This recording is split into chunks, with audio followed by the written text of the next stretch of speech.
C'était trop beau pour être vrai. Le Soudan était à deux doigts de choquer toute l'Afrique. Dès la 5e minute, Abdallah qui nous sort ce magnifique enroulé alors que depuis le début de la compétition, ils ont marqué 0 but. 0 but, ils ont réussi à se qualifier que grâce à des CSC. Et là, on avait le Sénégal dans le dur dès le début du match. Alors moi-même, les supporters commençaient à remettre leur vie en question. Sauf que le Sénégal, comme vous avez pu le voir depuis le début de cette CAN, faut pas les chercher. Et quand tu les piques, ils se réveillent. On l'a vu face au Congo et même lors du dernier match. Ils ont commencé à pousser, déjà qu'ils avaient la possession. Et d'un coup, pendant que le Soudan avait le ballon, Sadio Mané fait un pressing de malade. Il récupère le ballon. Magnifique passe pour Pape Gueye. Et ce dernier devant la surface place le ballon côté droit. But. Égalisation du Sénégal. Et sur ce but là les amis, comment ne pas féliciter Sadio Mané. Il y a vraiment des gens qui pensaient qu'il allait être un poids pour le Sénégal. Sauf que là c'est tout le contraire. Depuis le début de cette compétition, il se donne à fond. Il est au service de l'équipe. Et là à l'image de cette récupération qui ramène le premier but, on doit juste mettre du respect sur son nom. Et juste après ça, après un énorme raté de Sarr qui fait une mauvaise passe à Jackson, ce dernier fait l'effort de récupérer le ballon, fait la passe encore une fois à qui? À Gueye. Pape Gueye qui est encore bien placé devant la surface, fait parler son pied gauche.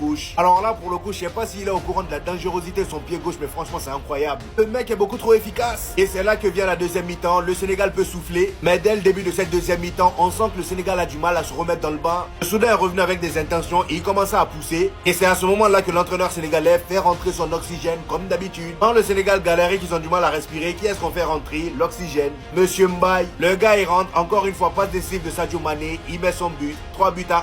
C'est clairement l'une des révélations de cette CAN, si ce n'est la révélation. Même si oui on le connaissait déjà du côté du Paris Saint-Germain.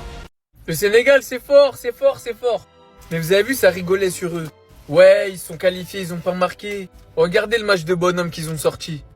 Un banger face au Sénégal, grand favori de cette CAN. Et surtout, je sais pas si c'est flic sur le banc, mais le Soudan qui a pas du tout posé un bus. Regardez juste la ligne, la hauteur de la ligne défensive soudanaise. Après, vas-y, ils ont pas eu de chance.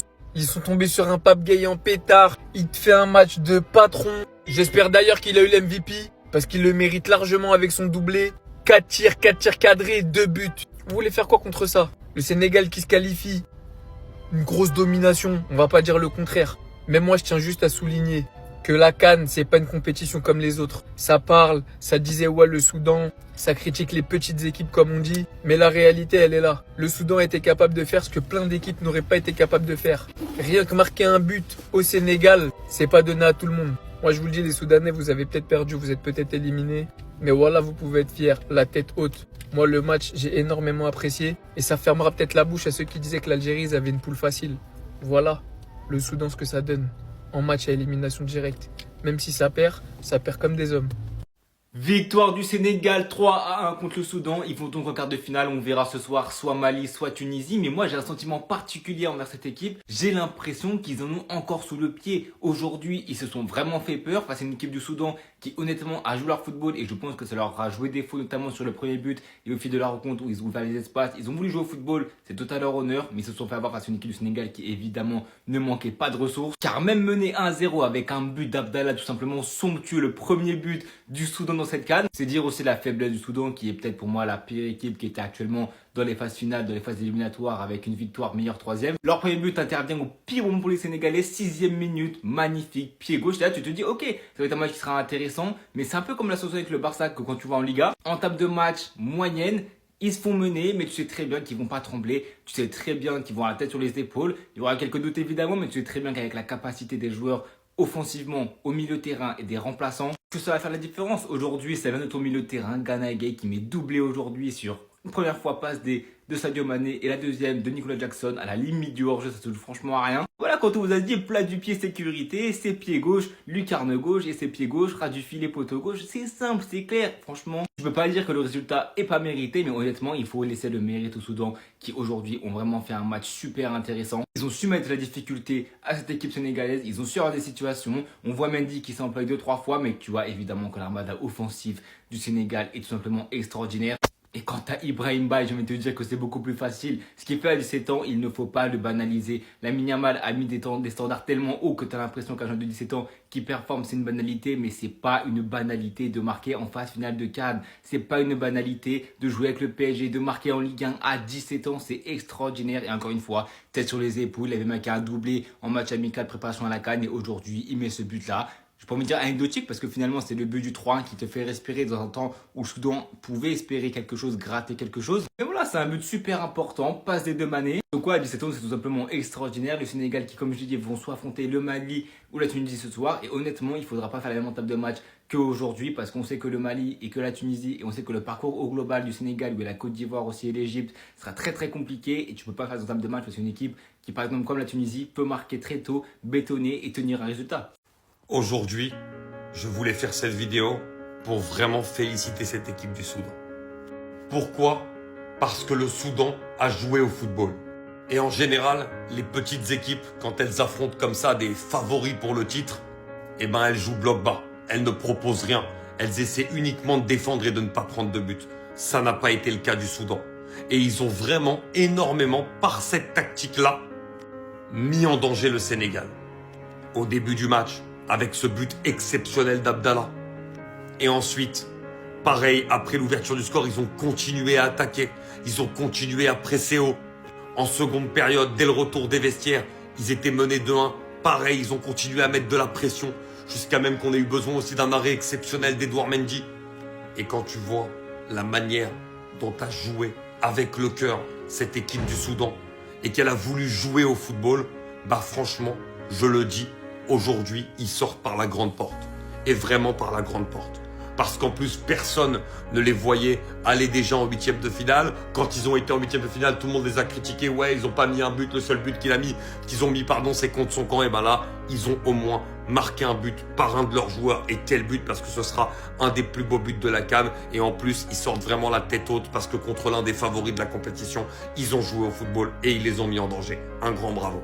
Le Sénégal se qualifie pour l'écart et pourtant ça commençait mal. Non, on a commencé à les tailler, arrêtez de mentir. Quand ils étaient menés 1-0, après ce but de fou du Soudan là, la frappe qui part pleine lucarne. On s'était dit ça y est, c'est fini, sauf qu'il y avait cet homme, Pape Gueye. Le but du 2-1 tout par delà, il a vu l'appel. Là tu te dis tranquille, ils sont 2 contre 2 mais ils ont de l'avance. Nicolas Jackson il est juste là. Sauf que guetter la passe, c'est quoi ça? Jackson parvient quand même à récupérer le ballon, là c'est la galère. Tout le monde est revenu, mais il voit Pape seul, tout seul. Qui envoie un pétard côté gardien, carrément il n'a pas bougé. Il devient le premier joueur sénégalais de l'histoire à marquer un doublé lors des phases finales de la compétition de la CAN, les gars, c'est une folie. Puis on a eu l'entrée du crack Mbaye qui a marqué seulement 3 minutes après son entrée en jeu. Non, c'est fort. En fait, ce petit, il est trop intelligent. Guetté l'enlevant, il a pris de vitesse son vis-à-vis. Là, il se fait rattraper. Il a 2 solutions. Soit il tente la frappe, soit il fait la passe. Mais lui, qu'est-ce qu'il fait? Troisième solution, il ralentit, il laisse passer le défenseur, puis il frappe. Non, vraiment, c'est fort. Aucune chance au gardien, les gars. En fait, ce petit,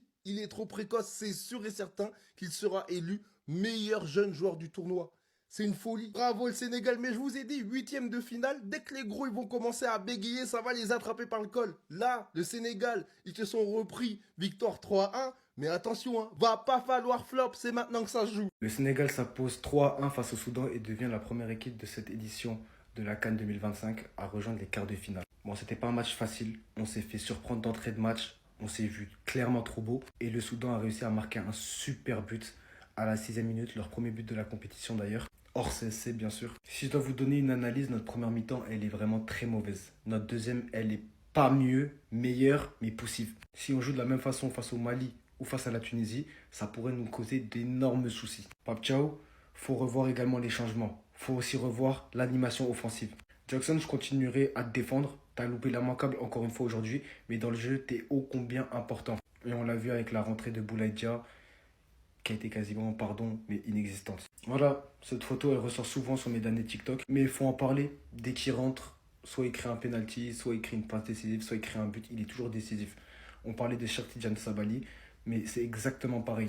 Je ferai une vidéo pour vous dire ce que j'en pense vis-à-vis du fait qu'il mérite une place de titulaire ou pas. En tout cas, une chose est sûre, il va falloir revoir l'animation offensive. La hiérarchie. Parce que Ismaël Assar ne peut pas rester comme ça. Je me pose également une question. Iliman Ndiaye, il n'a pas joué. Qu'est-ce qui se passe? Est-ce qu'il est blessé? Parce que c'est étonnant de ne pas voir Iliman dans le 11 de départ. Et encore plus étonnant de ne même pas le voir rentrer par la suite. Pape Gueye, ton début de match était vraiment très poussif. Mais tu as marqué un doublé et ça a permis de te libérer. Tu as fait une très bonne deuxième mi-temps. Et j'espère que ce match-là, c'est le début de quelque chose de beau là sur cette CAN. Dans tous les cas, pressez-nous sur les réseaux comme vous voulez. C'est pas grave, comme je vous l'ai déjà dit, je suis sénégalais, j'ai peur de personne en Afrique. On a gagné que 3-1 et on est la première équipe à se qualifier pour les quarts. On va suivre les autres équipes de très proches. Très proches.